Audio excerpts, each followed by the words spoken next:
რეგიონში დამწერლობების შექმნის პროცესი კავკასიაში ქრისტიანობის გავრცელებას უკავშირდება. ქრისტიანობის გავრცელების შემდეგ ქართლის, სომხეთის და კავკასიის ალბანეთის სამეფოებში შეიქმნა ადგილობრივი დამწერლობები, რათა ამ მეზობელ ხალხებს რელიგიური ტექსტები ადგილობრივ ენებზე ეთარგმნათ. ვარაუდობენ, რომ კავკასიის ალბანური დამწერლობა მე-5 საუკუნის პირველ ნახევარში, მეფე ასვაგენის მმართველობისას შეიქმნა. სომხურ ისტორიოგრაფიაში გავრცელებული მოსაზრებით კავკასიაში დამწერლობების შექმნის მისია დიდ განმანათლებელ მესროპ მაშტოს დაეკისრა. ამ ამბის მიხედვით მესროპმა კავკასიელ ალბანელებს, კერძოდ კი მათ ერთ-ერთ დიდ ტომს გარგარელებს დამწერლობა შეუქმნა, ადგილობრივი სასულიერო პირის ბენიამინის დახმარებით.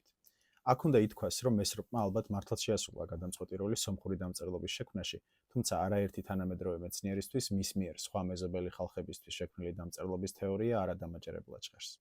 როგორც უკვე მოგახსენეთ, ამ დამწერლობების შექმნის მთავარი მიზანი უნდა ყოფილიყო რელიგიური ტექსტების, განსაკუთრებით კი ბიბლიაში შემავალი წიგნების ადგილობრივ ენებზე თარგმნა. წმინდა ეკატერინეს მონასტერში აღმოჩენილ კავკასიის ალბანურ ხელნაწერებში სწორედ ასეთი ტექსტები გვხვდება. ზაზა ალექსიძის, იოსტ გიპერტის და მათი კოლეგების მუშაობის შედეგად ეტაპობრივად გაიშიფრა აღნიშნული ტექსტები და აღმოჩნდა, რომ საქმე გვაქვს კავკასიის ალბანურ ენაზე დაწერილ ერთ-ერთ ყველაზე ძველ ქრისტიანულ ლექციონერთან და იოანეს სახარების თარგმანთან.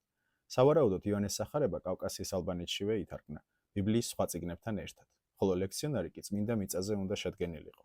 ეს ხელნაწერები მე-5-დან მე-7 საუკუნემდე არსებული პერიოდით თარიღდება. სინური პალიმსესტებით კიდევ ერთხელ და საბოლოოდ ადასტურდა პირდაპირი კავშირი კავკასიის ალბანურსა და თანამედროვე უდიურ ენას შორის. პალიმსესტების აღმოჩენამდე მეცნიერებს ხელი მიუწვდებოდათ კავკასიის ალბანური დამწერლობის სხვა რამდენიმე ნიმუშსაც. 1927 წლის 28 სექტემბერს მე-15 საუკუნით დათარიღებულ სომხურ ხელნაწერებზე მუშაობისას ქართველმა ენათმეცნიერმა ილია აბულაძემ, რომელიც აქ აკაკი შანიძემ მიავლინა, ახლიდან აღმოაჩინა ალბანური ანბანი. ამ მოვლენიდან რამდენიმე წელში კი მინგეჩაურთან ჩატარებული არქეოლოგიური გათხრების შედეგად მეცნიერებმა აღმოაჩინეს კავკასიის ალბანური დამწერლობის ნიმუშები ადრეული შუა საუკუნეების სასანთლეებზე და სანთლის პედესტალზე. აქვე ალბანური ეკლესიის ნანგრევებში 1958 წელს აღმოჩნდა პედესტალი, რომელზეც გამოსახულია ორი ფარშევანგი და სიცოცხლის ხე, ქრისტიანულ ტრადიციაში უმეტესწილად სამოთხისა და მთავარანგელოზების ან უკვდავების სიმბოლო. პედესტალზე არის კავკასიის ალბანური წარწერა. წარწერაში სავარაუდოდ მოხსენიებულია ირანის მე-6 საუკუნის სასანიდი მმართველი ხოსრო I ანუშირვანი, უკვდავის სული, და ალბანეთის პატრიარქი, ამ ტექსტში ეპისკოპოსის წოდებით, აბასი.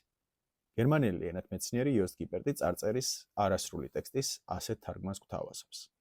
ჩვენი უფლის იესო ქრისტეს სახელით. ამ ბოძზე აღიმართა ეს ჯვარი ხოსროს მმართველობის 27 წელს. პირველი მისგან ჩორის ეპისკოპოსმა გააკეთა.